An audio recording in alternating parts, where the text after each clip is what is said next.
নমস্কার, কেমন আছেন সবাই? সহজ জীবনের রান্নাঘরের আরও একটি ব্লগে আপনাদের স্বাগত জানাই। গতকালকে রাত্রে শুতে শুতে এতটাই দেরি হয়ে গেছে, সমস্ত কিছু ধোয়াধুয়ি করে পরিষ্কার করে শুতে গেছিলাম, আর বাসনপত্র রাখিনি, সব এই টাইলসের উপরে রেখে দিয়েছি। এখন সকালবেলা সব বাসন গুছিয়ে চা করে নিচ্ছি, কারণ আজকে তো শনিবার, আজকে ফুল আমাদের নিরামিষ, তাই কালকে রাত্রেবেলায় রান্নাঘরটা পরিষ্কার করে রেখেছি। আমার তো ওই বাসি বাসন ধুতে একদমই ভালো লাগে না, তাই বাসন টাসন ধুয়ে আর রাখতে পারিনি, সব এখানেই ছিল। আর দেখুন আজকের ওয়েদারটা কত সুন্দর, অনেক দিন পরে কিন্তু সকালবেলার এরকম একটা ওয়েদার দেখতে পেলাম, তাই ভাবলাম বাইরে গিয়ে একটু হেঁটে আসি।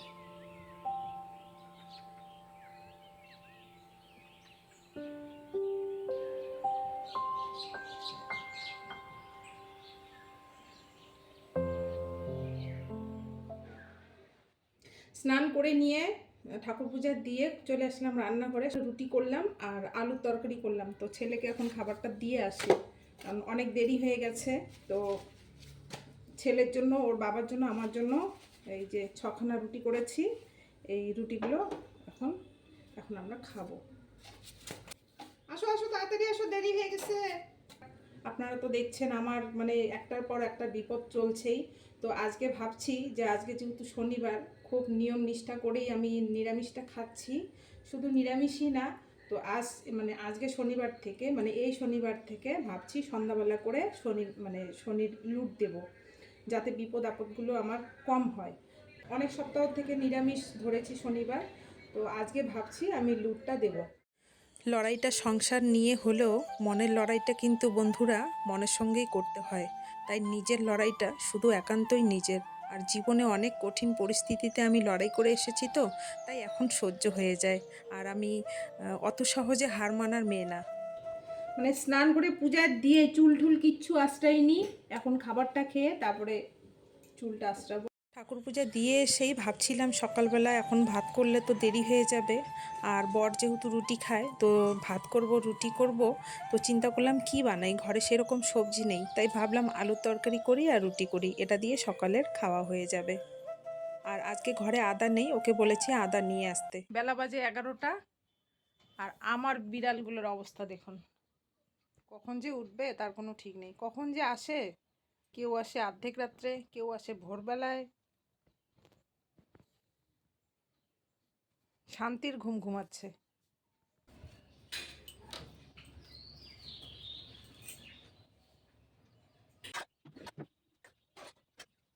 প্রসাদ নিয়ে যাও বাবা, সোনা প্রসাদ নিয়ে যাও। হ্যাঁ, প্রসাদ নিয়ে যাও।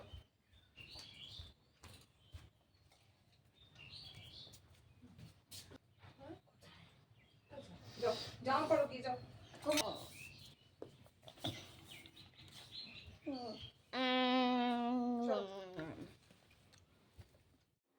ঘরে সবজি নেই, আর ডাল ডুল প্রতিদিন ভালো লাগে না খেতে।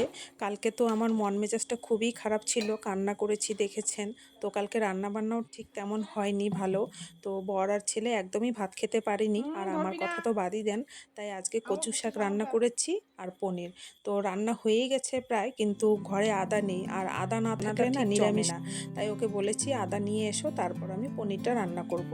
তাই এখন ভাতটাও বসিয়ে দিয়েছি, আর মিষ্টি কুমড়া বটি করব। ওই ঘরের চোখের নিচে আমার বর মিষ্টি কুমড়োগুলো এনে রেখেছে, তো আমি ভালো করে দেখিনি, মানে ঠিক কিভাবে রেখেছে। তো আজকে দেখতে গেছি যে মিষ্টি কুমড়োগুলো কিভাবে রেখেছে, কারণ ওগুলো যদি ভালো করে না রাখা যায় তাহলে অনেক দিন রেখে খাওয়া যাবে না। তো আজকে গিয়ে দেখি দুটো মিষ্টি কুমড়া পচেই গেছে।